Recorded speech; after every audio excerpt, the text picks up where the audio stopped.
специальной военной операции. Hajnalban indult az orosz támadás Ukrajna ellen. Háború. My country is being attacked. Eltelt már 3 év, hogy Oroszország inváziót indított Ukrajna ellen. Ez alatt a közel 1100 nap alatt a hírekből láthattuk a háború borzalmait, de szépen lassan, csúnyán fogalmazva kijelenthetjük, hogy hozzászoktunk ezekhez a hírekhez. Mi itt Magyarországon csak a hírekből tapasztaljuk a háborút, keleti szomszédunknál, Ukrajnában ez viszont a mindennapos valóság. A légiriadók, a bunkerek és az áramkimaradások ugyanúgy a mindennapi rutin részei lettek, mint nálunk a nagyvárosi dugók vagy a vonatkésések. Az én korosztályom, sőt még sóunk szülei sem élték át a háború borzalmait szerencsére. Így mi leginkább a nagyszüleink elmondásaiból tudhatjuk a legközvetlenebb módon, hogy milyen is az élet bombák, fegyverek, halál és félelem közepette. Ezért is jöttem el ma Ukrajna fővárosába, Kijevbe. Miközben a világpolitika átszövi ezt a háborút, mint minden egyes fegyveres konfliktust, engem inkább az egyes emberi történetek érdekelnek ennek az orosz-ukrán háborúnak a kapcsán.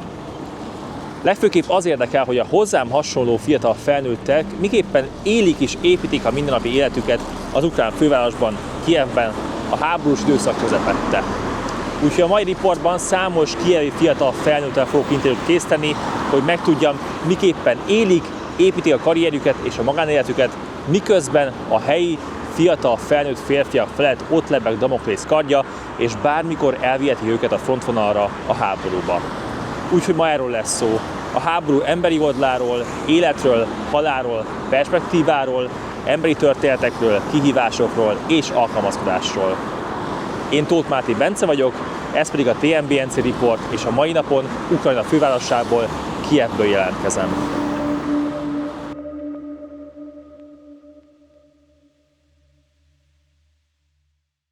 Február végén közvetlenül a 2022-es orosz invázió kezdetének évfordulója körül jártam Kijevben.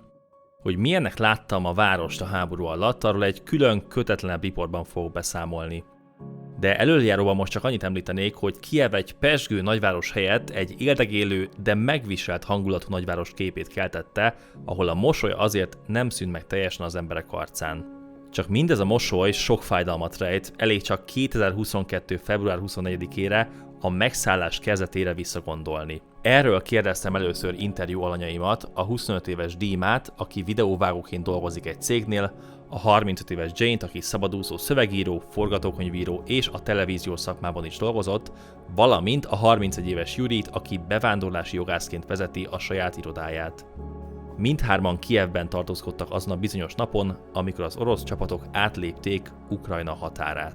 In the evening, before the 24th of the February, when the war starts, I was called by my brother, older, and he told me that you should leave the Kiev because the war is gonna start soon. I was already planning to leave the Kiev in 24th of February and moved to Rivne because I have the friend there. I woke up by the call of this friend and it was 6 a.m. and he told me the war starts, you should leave, you should do something, the Russia is going on you, and I was oh my god. I was not shocked. I was just cold analyzing the things what I should do. Already in the 4 a.m. there was a couple of explosions in Kiev, but back then I was the streamer, it's myself on the Twitch. Before in that night from 12 around 3 a.m. I was streaming. Of course, since I was streaming to 3 a.m. I slept so hard that I didn't even hear the explosions in the city. I worked at football TV channels. It was at 4 a.m. I think. My mom called me and it was okay, have you seen the time? And she was like, Zhenya, the war started. And I was like, get out. I remember spending that day I was frozen, but it was a feeling that you cannot move or do or think anything. So when Russian invasion began, I was in Kiev, actually in suburb of Kiev. 5 kilometers away from city line. It was 5 o'clock in the morning. I heard explosions. That was at some military airport that is around 20 kilometers from my place. And I immediately understood that a military airport is bombed, that something is going on. Atmosphere and political background few days before was, I would say, not very promising. It was very nervous situation. Of course, many people didn't believe that full-scale invasion could start, but I heard different opinions. I thought that it's 50-50% chance that it would start because I knew personally people who were talking about that we'll have war with Russia many years before that full invasion will happen at some point. Many people were critical and were saying that it could never happen in 21st century. But still it happened, so 5 o'clock in the morning, bombs, explosions on airport 20 kilometers from my house. That's it, I immediately understood that there is war. I was located close to the Sofievsko-Borcharivka region, and it's kind of like close to the main road to leave the city to the left side of the country. I walked up, look around in the window, and all the people with this clothes baggages going somewhere, everyone leaving their houses, kind of like post-apocalyptic world. You saw in the films with the zombie apocalypse or something like that, when just everyone trying to survive. A lot of the people went to the metro stations in that day, in that morning to hide from the explosions. You know, when you didn't face the war yourself, and you just know the information from the books, from the films, they always told you and show you the action scenes, the action moments, the places where the actions happen. And you used to think in your mind that, oh my God, the war, everyone is going to explode, every single place. But actually it's not, even now. When you hear the explosions this night, I don't know, hundreds of them was able to hear. And even though you have the explosions in the city, it's not everywhere. And in the first days, people or citizens wasn't ready to this war, and they try to hide I don't know, in the basements, in the metro stations. That's their safety, and it's fine. But I'm personally, I don't kind of fears of these explosions and rockets, because when you see the statistics, for example, the big explosion attacks, rocket attacks, drone attacks in the Kijev, happens around 2 or 3 times per month. And per each one, it's kind of 10 to 20 injured people, and almost no death cases. So when you think about it, it's going on the streets. It's I think the higher chance that the car will kill you than the rocket itself. But it's have a very big impact on your mentality health, because when you not feel yourself safe in your life, it's kind of gets hard. In Kyiv, there were a lot of sirens that day, but I expected something like in all movies about Second World War that I've seen, like they will bomb us from the sky right now. I didn't know that it's a little bit harder to bomb a city like this. Then the first day and the first night, it was every siren, it freaks you out, and you're expecting that the bomb will fall from the sky right now, right after the siren goes. I never moved away from Kyiv, so maybe first 1 or 2 days I was just mainly at home, not knowing what to do. Of course, I was walking around the street, I saw people panicking, I saw these lines near ATMs at supermarkets. It was in general atmosphere of panic, but I would say many people were still optimistic and not panicking and preparing and thinking what to do next. Hajnalban indult az orosz támadás Ukrajna ellen. Tisztán emlékszem arra a bizonyos február 24-ére, egy csütörtöki napra, amely nekünk itt Magyarországon egy átlagos munkanapnak indult a háborús hírek ellenére. Bár tudtuk, hogy a keleti szomszédunknál indult háborúval valami megváltozik, de mégis mi itthon munkához láttunk. Ukrajnában viszont emberek millióinak kellett döntést hozniuk, legfőképpen életösztönből fakadóan, hogy meneküljenek-e a várható ellenséges haderők elől, vagy inkább otthonukban vészeljék át a következő órákat, napokat és heteket. Dima, Jane és Yuri más-más módon cselekedtek azon a napon, erről is meséltek nekem az interjú során. In the first day, metro was just kind of the basement to hide from the rockets. It was not transport the people. I was located around 4 or 5 kilometers from the metro station, the closest to me, and I take my documents, important stuff what I was had, and went to the station by myself, walking for around 1 hour. So I went to across the Dnipro river to my brother. He was waiting for the approval to take his boss's car to leave the city. We packaged all of our clothes and things in that car and went to the village in Vinnytsia to our parents. It's much further away from the Russia, it's much further away from the Kiev and the borders, so it's much safer there. You know, it's really scary the first day. And some jets flying under above you, and you don't know if it's yours or if it's not. It's gonna bomb. What he's doing there, you don't know at all. Next day, 5 a.m., I think my husband had a daughter, and he took her, his ex-wife, and father of his ex-wife, and me and our 2 dogs. We moved to Svalava. It's in the Zakarpatska region. We went there for about 28 hours without sleeping, almost without food, because it was hard to organize all of this. We were moving very fast to get out before the queues of cars were starting to make some traffics in the way out of Kiev. I remember spending all my time in the car, scrolling Telegram channels or news channels, trying to get some information, what to do, where Russians are, where can we meet them along the way. At one traffic that we sticked into, I don't remember what regions it was. I remember people took out their blankets, cookies, hot tea, hot coffee. They were giving it to every car that were in that traffic. We live here, we know that you might be hungry or thirsty, and it was a traffic. We were there about 2 hours. Always some of that people came there with new hot tea, with new hot coffee, and they helped.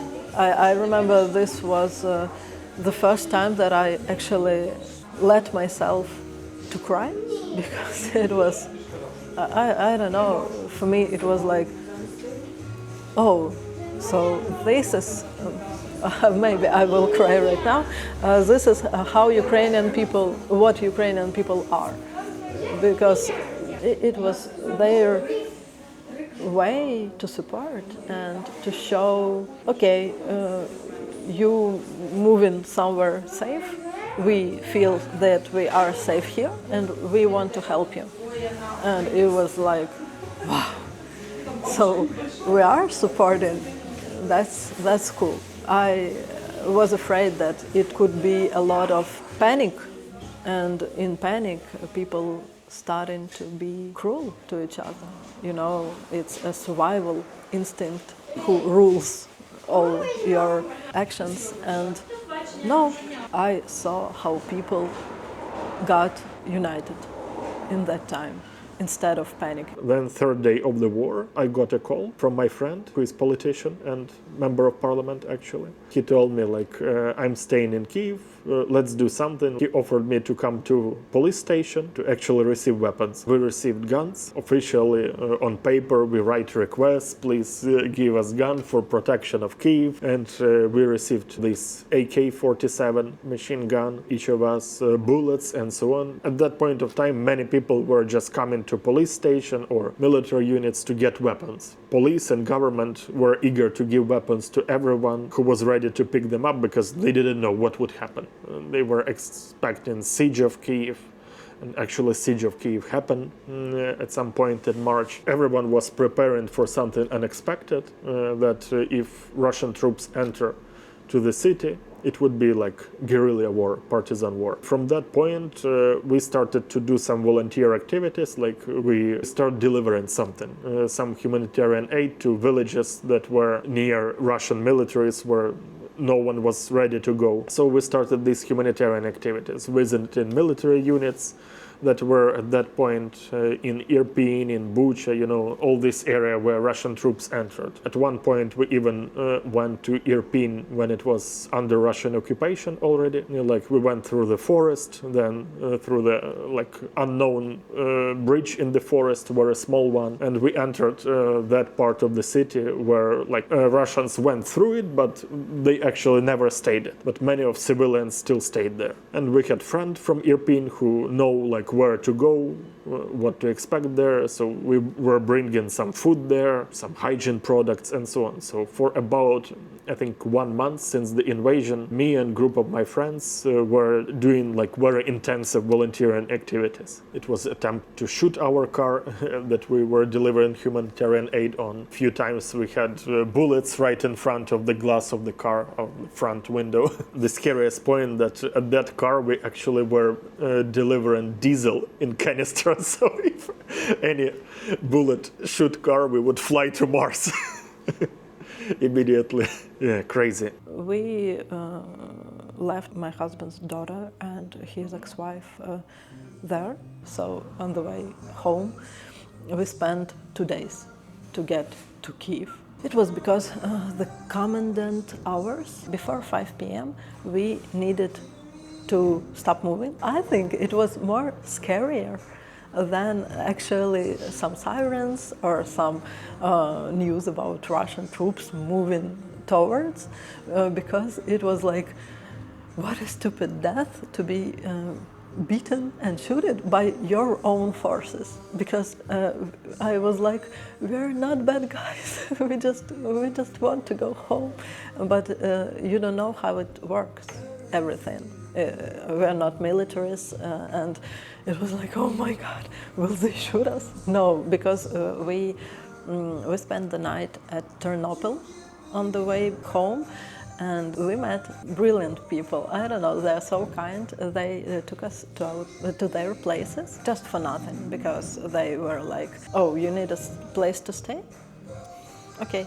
And we were were all the cruel Ukrainian people gone? And who are these people? Why are they so kind? So we still keep in touch with them. So we spent the night there, and then we moved to Kyiv, but we had been stopped in Zhytomyr region because it was partly occupied. We wanted to go right through the highway to Kyiv, and they told us that there are tanks there, so we won't let you.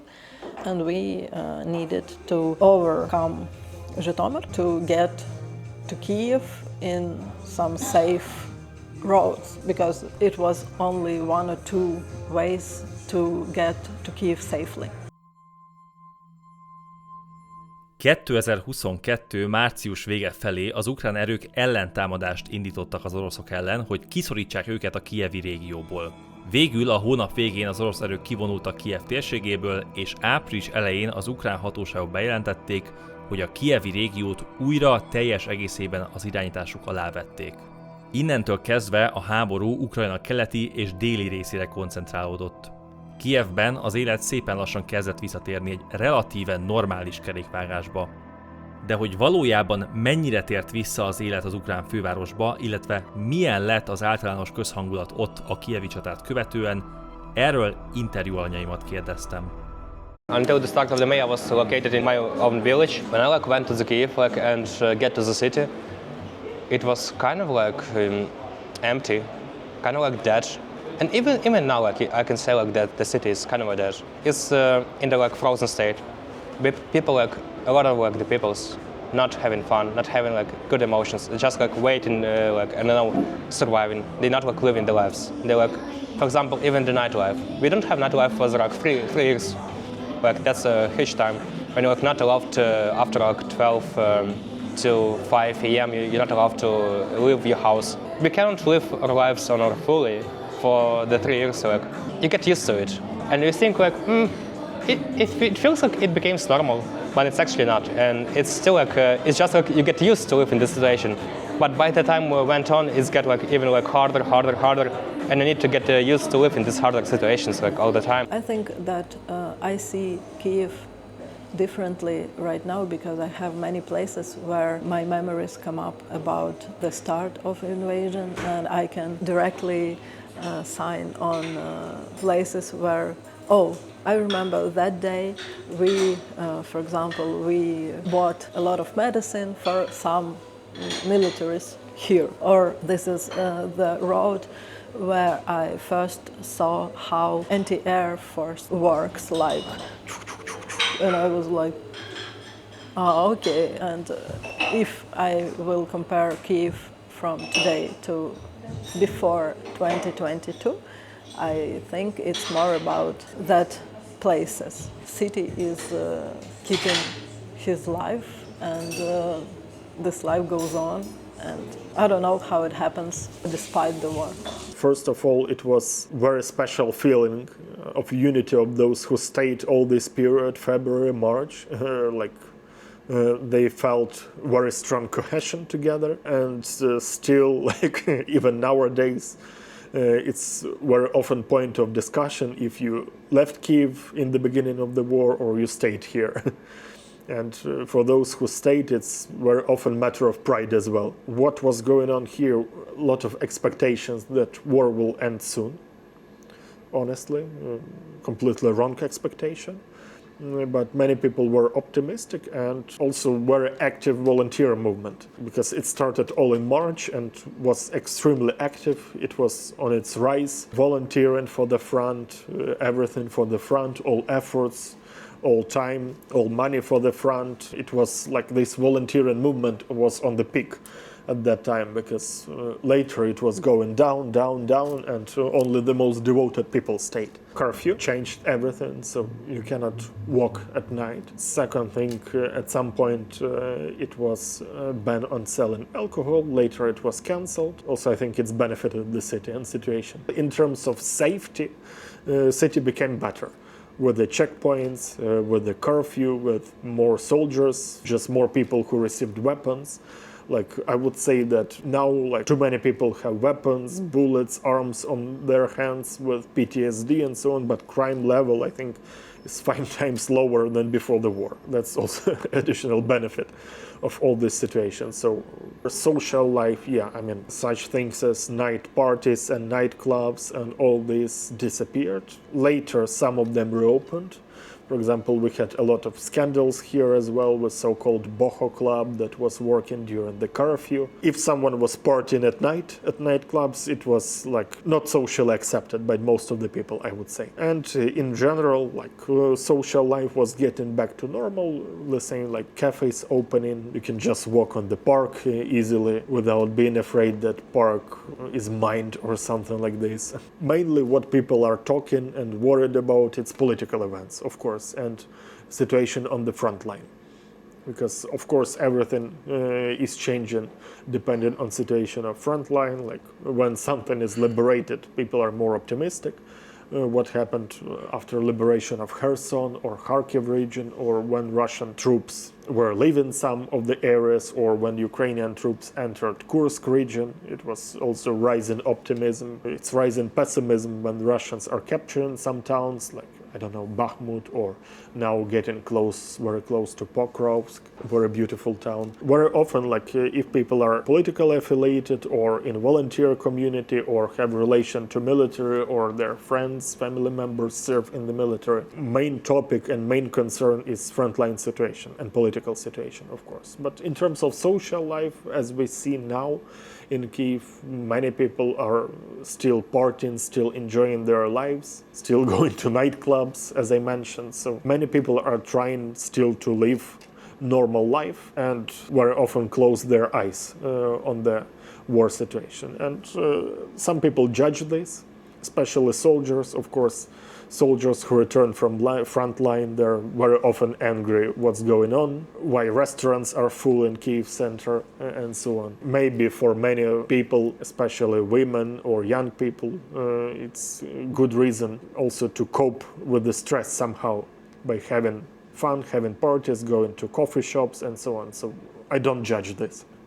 For me, it's difficult to imagine myself, for example, in a restaurant at some party. I feel conflict inside because it's like, okay, my friend sent me messages from Kramatorsk and I'm like, oh yeah, okay, good night.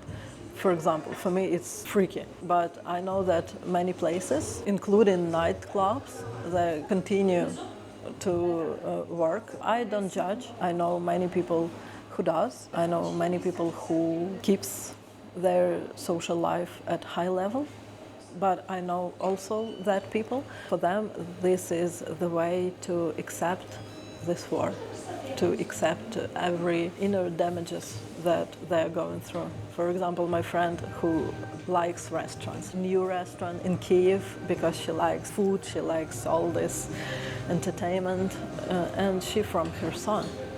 So how can I judge her for wanting satisfaction of life? Because she left everything she has in Kherson. And her house is destroyed. Everything, her district is destroyed by now because she is from that part of Kherson that occupied. And every time she reads the news, I know that it breaks her. So when I see her post in Instagram, for example, where she's like, oh, having fun with my friends, I know that she's hurting inside, but this is her way to survive. So I don't know. I know many places opened during the war, and I'm like, what? How come? But I think it's cool that the city survives despite every destruction that happens. I think that each person decides for himself, either he continues his social life or it paused before the war stops. For example, like this street, I love it so much before the war starts. I was loving to get here like in the Friday or Sunday like evenings. There was a lot of like things going on here. This street was like blocked for the traffic, and that was like people like walking around every single Friday and Sunday. Like was a lot of like small events here, like when the people was dancing, singing, or like something like that. I was like having like a cup of like beer here, getting my book and like walking around, reading like enjoying this like I don't know fun of the city. And it was like the spirit of the Ukrainian here was like in the center. And a lot of the foreigners like people was here. Like I don't like leave my house a lot, only like to get to the work and sometimes like just walk around like to I don't know breathe the like fresh air and that's it. Ukrajna a 2022-es orosz inváziót megelőzően is számos gazdasági kihívással küzdött, főképp a 2014-es krími megszállást és kelet-ukrajnai konfliktust követően. 2015-ben az ország GDP-je alig érte el a 2013-as teljesítmény felét.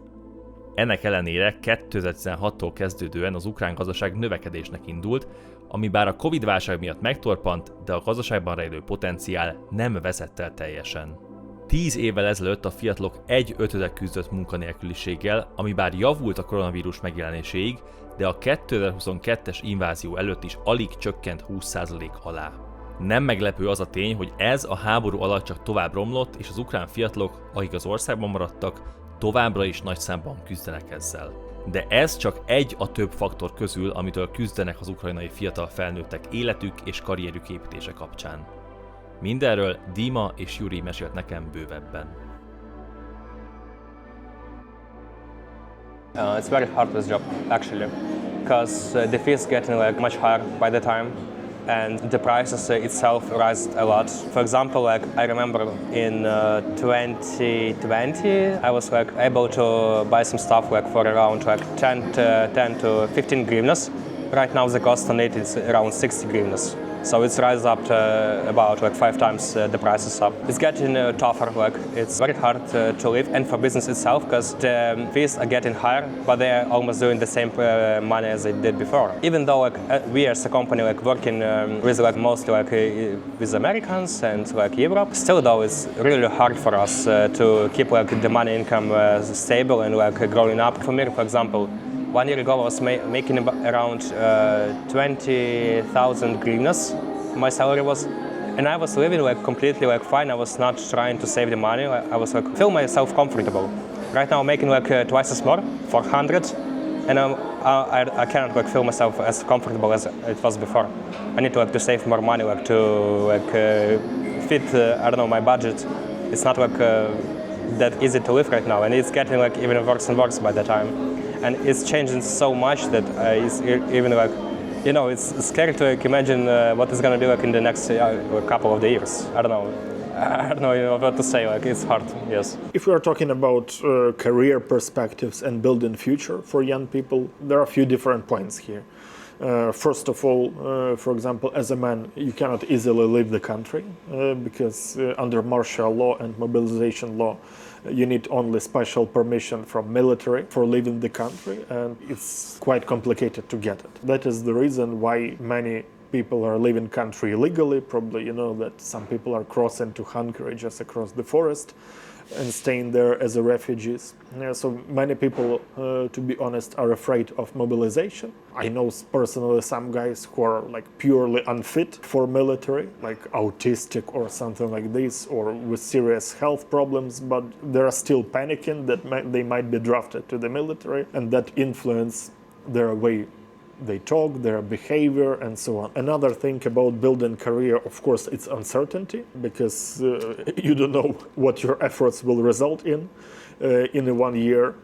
Let's say if this particular market that you are working on will exist, if this company will survive, and so on. So it's getting very complicated, even in terms of doing business. For example, like if you are doing logistic business, it's always challenging, like how to export grain from Ukraine, where to find diesel, and so on. So right now I'm thinking about like moving somewhere else, because even though like if the war will end like fairly fast, and the justice like will be okay, like the Russia will be punished for what they did for us, I think the next 10 or even 12 years would be like really hard for Ukrainians and for business itself. Because even now like the small business it's very hard to survive in that situations with this like fees and like the costs of doing business, and you're not getting a lot of it, and like the inflation is going on still, so it's very hard right now. The time for our businesses is very hard. As I feel most of Ukrainians, I don't like have a lot of fun right now. I don't feel joy. I just like in the freeze mode, in like the mode of waiting. Somebody can say like if you're not in military, like you're like not helpful for your country.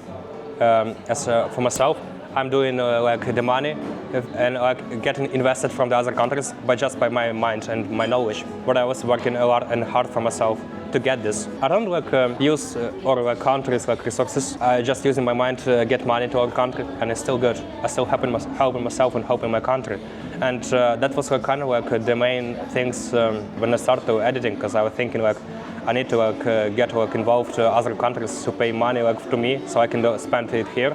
And it was be like better for my country, like with money. Of course, my career perspectives and my life perspectives changed. First of all, I can build realistically plans only within Ukraine. Before, maybe I was thinking to build career somewhere else. Like I was at some points working at international companies like Austrian Airlines, Qatar Airways as well, and so on. And actually, full-scale invasion pushed me to mainly focusing on my own business as well, because before I was just doing some private consultant, immigration and corporate law, and didn't have that many clients. And mainly my business actually I built during full-scale invasion in the past 2 years. Because of my volunteering activities, first I met a lot of foreign volunteers who need legal help here. Also I met lots of NGOs who need some lawyer who will serve their needs here. And that's how gradually I got more clients because before my clients were related mainly to investments into real estate or some corporate questions. Since the beginning of full-scale invasion, I focused a lot on immigration law as well. Are you more hesitant in these uncertain times to start a family? I would say yes. I'm actually thinking that most likely I will not have kids until peace agreement is signed or some kind of, I don't know, frozen frontline agreement or something like this. But many people it's not stopping. For example, if you have already 2 kids, it's a good reason to have one more, because if you have 3 kids, you can freely cross the border according to Ukrainian legislation. So I know some people who had 2 kids and never thought about more. Finally, during the war, they make 3rd kid, so they can travel back and forward outside of Ukraine easily. But for many people, yeah, it's serious reason not to start family, at least not to have kids for now. And we see by statistics that birth rate dropped significantly. And now death rate exceeds birth rate for 200,000 per year, something like this. If we are talking about building career and comparing pre-invasion and nowadays, especially for young people, yeah, there are still career opportunities and completely new sectors arise. First of all, like the biggest employer is Ukrainian military force. They employ around 1 million people now. And actually, for many people, it became a good career opportunity to join military, and especially people from rural areas who didn't have very well-paid jobs. Now they are getting at least $2,000 at military, so they never expected this kind of salary in their villages, where like minimal salary, I don't know, of some bus driver or working in agriculture was maybe $300-400. For many people, it was actually benefit in terms of career. For many young people, yeah, if you want to build international career, it's a bit more difficult. Or if you want to build career in some particular sectors. For example, as I mentioned before the war, I was with Austrian Airlines, then Qatar Airways, so airline industry disappeared completely. Some of people whom I know from that area, they relocated to other country. For example, one lady with whom I worked at Qatar Airways, she's now in very good position working in Doha, Qatar. Some people work, let's say, from Austria, from some other places, but mainly not in Ukraine. Some industries completely disappear, let's say, as an airline industry, tourism industry, what I think about right now, but there are much more industries that stopped or disappeared completely or are struggling, like even agriculture industry. I don't think that we have significant problem with these people who stay in their home cities, like Kyiv, Lviv, I don't know, Odessa.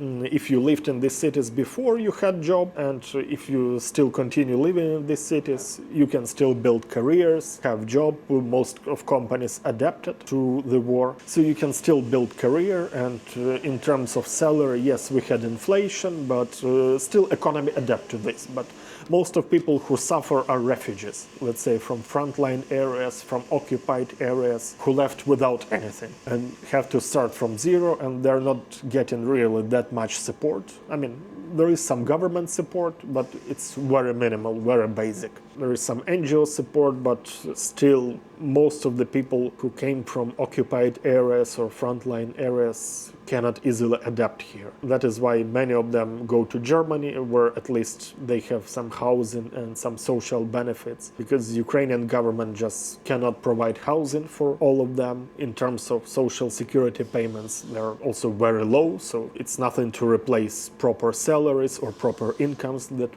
they were getting at their hometowns. They're in very difficult situation, and I think in Ukraine in total we have few millions of these people. A beszélgetésem Dímával, Jane-nel és Jurijjal egy kicsit jobb betekintést adott nekem abba, hogy miként élik és építik az életüket a fiatal felnőttek a háború alatt. Hozzánk képest semmiképp nem lehet a normális jelzővel illetni a mindennapjaikat, habár a gazdasági kihívások terén felfedezhetünk hasonlóságokat, ahogyan a világ számos más országában is, de a mindennapi biztonságokat illetően kijelenthetjük, hogy Európában egyedülálló nehézséggel küzdenek, és akkor meglehetősen szépen fogalmaztam. De zárásképpen ezt Díma foglalta össze nekem a lehető legjobban. You cannot feel safe because for example, even that night, I'm kind of like a very calm person. It's really hard to get me nervous. It's very hard. And still though, when I'm hearing around 100 explosions in the city, when I'm sitting around my house in the last floor, the highest one, you can't feel safe. You're still thinking there is a chance, even though small, there is a chance that the bomb can hit your house and you will get killed, or even get badly injured. That's the thing. You can't feel safe. What can you change? Live underground? Go to the mountains? Nothing you can do. When I was in the village of my parents, the first 2 months, I think that was the same for every single person. Every single morning when you woke up, imagine if I would turn on my phone and would see the virus ended. That's fine. But it's not. And Do you still check your phone like that every morning? Nagyon köszönöm, hogy megnézted ezt a riportot, remélem, hogy érdekes, hasznos és tanulságos volt ez a kijevi helyszíni riportom. Hogyha tetszett neked, akkor kérlek egy lájkkal, egy kommenttel, illetve egy feliratozással segítsd a munkámat. Hogyha ennél még többet is meg tudsz tenni, akkor várlak azt szeretettel a Patreon oldalamon, ahol egy havi kávé áráért tudsz engem segíteni, hogy még több ilyen helyszíni riportot tudjak hozni a világ számos pontjáról. Hogyha szeretnéd követni a munkámat, akkor az Instagramon és TikTokon is meg tudod tenni. Nagyon köszönöm, hogy itt vagy, találkozom a következő riportban, addig is minden jót, sziasztok!